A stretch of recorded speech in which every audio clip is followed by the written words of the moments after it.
Hallo. Moin. Wir sind Lisa und Gregor. Das heutige Video, the history of Krampus. Yes, and today's video is brought to you by BuzzFeed Unsolved Network. We will include a link in the description so you can head on over there, subscribe to the channel, and do all of the YouTube stuff. Now, this was actually a recommendation, and it was recommended by DK10 out of Discord. And it's he or she, I should say, says, "Hi, since it's Christmas time and you like German fairy tales, what about this?" I'm almost positive other people have recommended this. It just wasn't Christmas time at the time, but I feel like Mel even mentioned this before, right? From Discord, and it's like a creepy. It's just, I don't know. It said in the description something about the opposite of Saint Nicholas. Yeah. It says in the description here, exploring the origins of the Yuletide figure who is also known as Saint Nicholas's counterpart. Yeah. Krampus. So we don't know. Yeah, I know. What does that mean? I think even our last video, there wasn't even about fairy tales. I forget which one it was. I think it was the Hoyte show. There was one comment that just said Krampus with a question mark. So like people want to see this. So okay. That's great. Okay. Got it. Yeah. So I'm curious to see what it's about. Look at that. Yeah. That looks it looks ominous. And I feel like I've seen something like this in parades, but the kids don't seem to be scared. Okay. All right. Well, before we get going here, go ahead and like the video and subscribe to the channel. That helps a lot. All right. Let's see what this is about. A deranged face with bloodshot eyes, large horns, fangs and a long tongue. He's covered in fur and is gigantic in scale. He is a long tongue, creepy. I think the music is so cool. Yeah. It's like a eerie Christmas music. Everything has its opposite. Good has its evil. Light has its shadow, nice has its naughty, and Saint Nicholas has Krampus. Typically described as a half-goat, half-demon creature, it's easy to compare Krampus to, or even mistake him for, the devil. Because the two figures bear such a striking resemblance, the Catholic Church tried to eliminate Krampus celebrations during the 12th century. This attempt was unsuccessful, and the tradition continued. His image alone ought to be horrifying enough to keep naughty kids in line. But those who dare challenge Krampus, as the legend suggests, would endure an extreme punishment of being beaten with birch twigs, kidnapped and taken back to his lair. Wait. Those who did what? Who disobeyed him? Yeah. Or were bad? Hold on. Okay. I'm just trying to wrap my head around this because I'm hearing the Christmas music. I'm thinking, because this is another one where we're like, no way. I'm like, wait a minute. You mean don't be naughty. Yeah. You're nice. Bad boys don't get gifts. Right. You're going to get beat with some branches. And taken back to his lair and God knows what. Okay. Let's see. Tortured and even eaten. Hold on. I didn't go back far enough. Sorry. Okay. But those who dare challenge Krampus, as the legend suggests, would endure an extreme punishment of being beaten with birch twigs, kidnapped and taken back to his lair, tortured, and even eaten. Krampus's pre-Germanic origins are unrelated to Christmas, and is thought to have initially been a part of pagan rituals practiced for winter solstice. He later became associated with Christmas, which, as mentioned, the Catholic Church tried to ban at one point in time. He is sometimes referred to as the Christmas Devil. While his true origins are unknown, the myth of Krampus has roots in what is now considered Germany, where traditionally, people began celebrating Christmas earlier in the month. The name Krampus comes from the word Krampen, which is German for claw.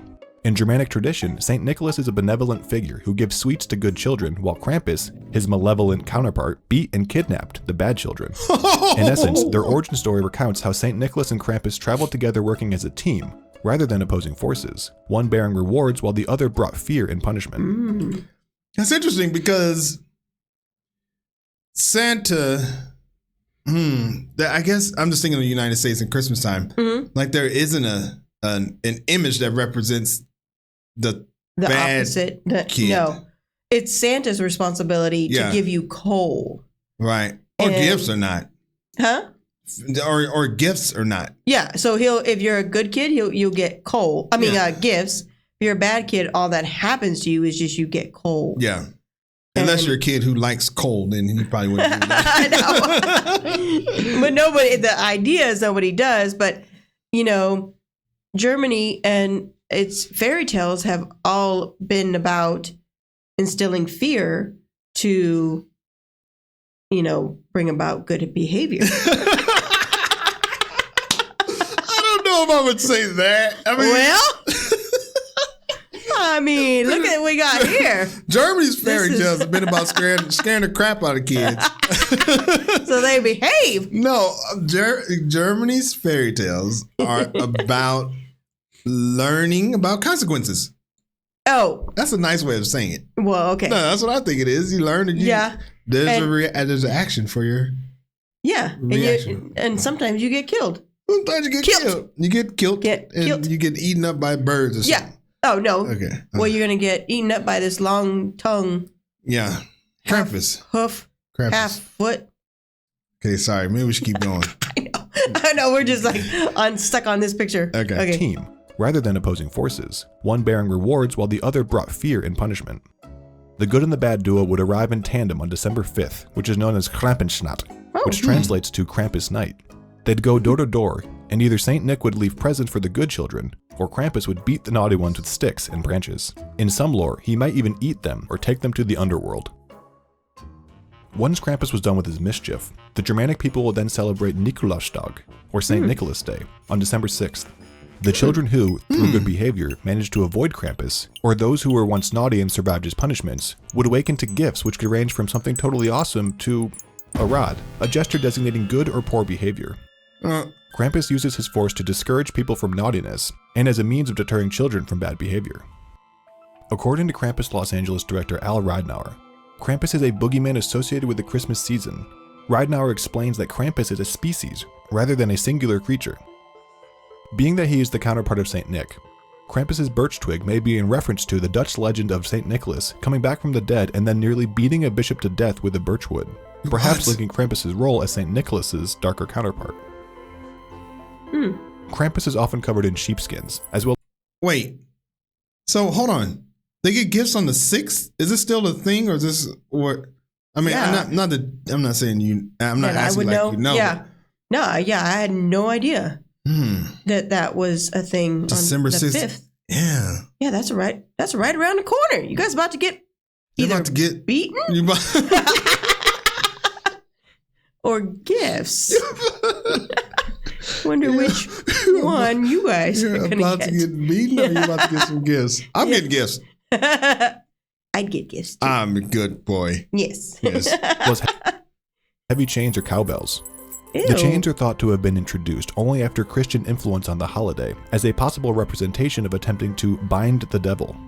However, the origin is technically unknown, and the chains and bells could have also been a part of a lost pagan ritual, or perhaps adopted elsewhere, as Krampus has been influenced by many other traditions and cultures as well. After 1890, the Austrian postcard industry began to grow after the government released its hold on the industry.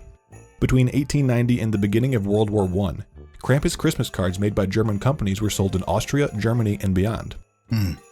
They often featured text like "Brav sein," be good, and "Kuss vom Krampus," greetings from Krampus. Images on the cards often showed crying children being frightened or kidnapped by a terrifying Krampus, among other variations. Oh, wow. Cards featuring adults emerged around 1903 and 1904. Some depicted them also being punished by Krampus, while others were designed to be funny. There were even cards depicting female versions of Krampus, who were often much more attractive than the male version. They also had a long tongue and horns. Yeah, that's not supposed to be a deterrent. No. They're all, I'm going to be punished by Exactly. I'm about to do something bad. Yeah, exactly. Other cards that featured women sometimes showed Krampus courting them or taking them away. Adding adults to the mix may have just been a way to expand the market for the cards. Yeah. The myth of Krampus diminished after World War II, but returned with the renewed folk culture interest in the 1950s and the 1960s. By the late 20th century, Krampuslauf, or Krampus runs, became increasingly popular in Austria and Germany, as they were seen as a tradition they could enact to help preserve their cultural heritage. Krampus runs often involve alcohol and a parade with people dressed in Krampus costumes, ringing cowbells and scaring and chasing spectators whilst prodding them with sticks. Similar activities were also celebrated in other regions such as the Czech Republic, Hungary, and Slovenia as well. Okay. Krampus parades, also called Perstenlauf or Klaubaufe, stem from a pagan tradition that goes back centuries, where young men dressed in costumes marched the streets for the purposes of eliminating or getting rid of the ghosts of winter. The costumes, often referred to as Persten, are named after the devils they resemble. The masks are influenced by the folklore about evil mountain spirits that appear to cause harm in the winter months. In Western Austria, the pagan tradition of dressing up in Persten costumes, also called Teufel or Krampus depending on the region, and taken to the streets to get rid of winter's ghost goes back about 1500 years. Wow. In southern Germany's Bavarian area, and in eastern Austria's Alpine area, traditional customs may have included someone dressing up as St. Nicholas, along with a small posse of Krampuses, angels, and a person with gifts to go door to door the evening. That St. Nicholas looked kind of scary I was going to too, say, huh? he's looking rough. I don't know. He's looking rough. I think I'd rather have Krampus. I don't know about that. I don't know about that. These are good Nicholas. costumes. Those are good. Along with a small posse of That's Krampuses, real. angels, and a person with gifts to go door to door the evening of December 5th. At each door, St. Nicholas asks the children about their behavior, and may also ask the kids to recite their catechism or a seasonal poem, or sing a song while the Krampuses stomped around outside. And if they failed, well, Krampus would go ahead and handle that. What? American celebrations of Krampus tend to skew more towards the Austrian celebrations for adults that involve drunk men running around in scary costumes. Interestingly, this is not dissimilar to the way Christmas used to be celebrated before the 19th century. According to author Stephen Niesenbaum, Christmas was a holiday that was characterized by boisterous revelry. It was sort of like a combination of Halloween and New Year's Eve and Mardi Gras. These celebrations include... Really? Ah, that's interesting. Yeah. It was sort of like a combination of Halloween and New Year's Eve and Mardi Gras. These celebrations include mummers, who would demand alcohol door to door, which later evolved into trick-or-treating. Krampus also has roots in the story of a battle between St. Nicholas and the devil, but in recent years, some believe that it has become too commercialized. Krampus's recent resurgence in popularity has expanded the Yuletide figure's reach to a comic book series and a movie. There are many versions and variations of Krampus-like figures all around the world. Yeah, I think I haven't seen the movie, but I think I've seen I feel like trailer I or have something. too. Yeah. But I don't watch those kind of scary movies, so. No, but I feel like I've seen that now that he says that. I think so. Oh, what World. the? Appearing in both male and female forms. In post-Reformation Germany, a secular character known as Pelznickel emerged to combine both the kind qualities of St. Nicholas and the scary qualities of Krampus-like figures. It's believed that German immigrants brought the legend of Pelznickel over with them to America in the 1700s and the 1800s, and the name slowly morphed into Belznickel. Today, Belznickel is a staple of Christmas in Pennsylvania Dutch communities. Oh. In Austria and Bavaria, Frau Perchta is described as a woman, some describe her as a witch, who goes around during the 12 days of Christmas rewarding the good and punishing the bad. Her punishments, however, are quite extreme. She's said to cut open the stomachs of naughty children, removing their organs and replacing them with things like stones or hay. Similarly, in Italy, a fairy woman known as La Befana visits children on January 5th, leaving things in children's socks at night. If they're good, they receive candy. If they're bad, they get rocks or charcoal. In Greece, goblin-like creatures known as kallikanthoroi bring mischief to people's homes during the 12 days of Christmas. They enter through chimneys or doors, and methods of warding them off include a pig's jaw, a black-handled knife, strings of flax, and fire. These are just a few among many others throughout various cultures. Oh, wow. I wonder if people actually Despite his put that malevolent out. agenda, his appearance alone is quite intimidating, and likely enough to curb bad behavior, at least for some of us. So as winter rolls in year after year, better hope that you're on the nice list, and not the naughty one. Unless, of course, you're into that. Exactly. I wonder if people actually, just like milk and cookies for Santa, do they put all those deterrents that will ward off the scary monsters? Like underneath their chimney, just put all those things, whatever it was. Maybe, but I mean, they're like supposed to not think that they're being bad. But still, So y'all just he in might case come in. Yeah, just in case he comes in. Yeah. Or like, I don't know, if you're a parent and your kid's bad, it's like, Yeah. let's just be safe. Let's Let's put some garlic or whatever he said and put out there. you know what I think is interesting is that it seems like it turned Saint Nick into a religious figure. Oh. I don't ever remember Santa being like religious. Is Is that right? No. Yeah, Yeah. But yeah, I know. Saint Nick turned into Santa somehow. Yeah.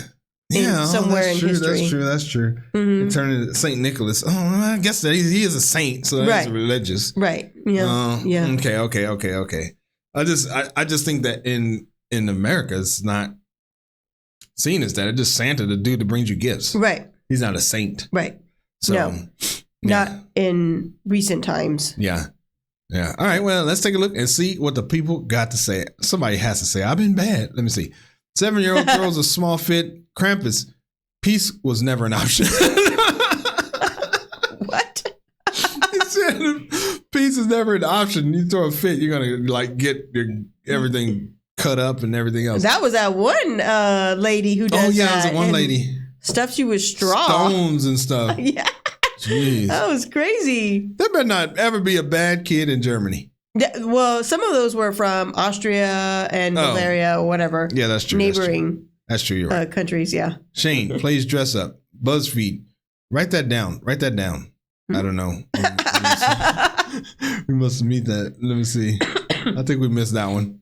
Yeah, because someone said that was the best comment. Apparently, Krampus missed the politicians' houses. Oh. Yeah, seriously. Yes, seriously. There's some America you could go to. Imagine getting a toy, but also learning Krampus stole your sister. I know. You're like, Yo, wait, this scared, happy, sad. I don't know. Yay, thanks, Santa, or whatever. Oh man, that was a good one. It stole your sister. Oh man, well, hopefully you like this video here, and if you did, and you want to see more reactions like this, then subscribe to the channel, turn on the notifications. That way you can be notified when we put out our next video. Wie immer, danke fürs Zuschauen und bis zum nächsten Video.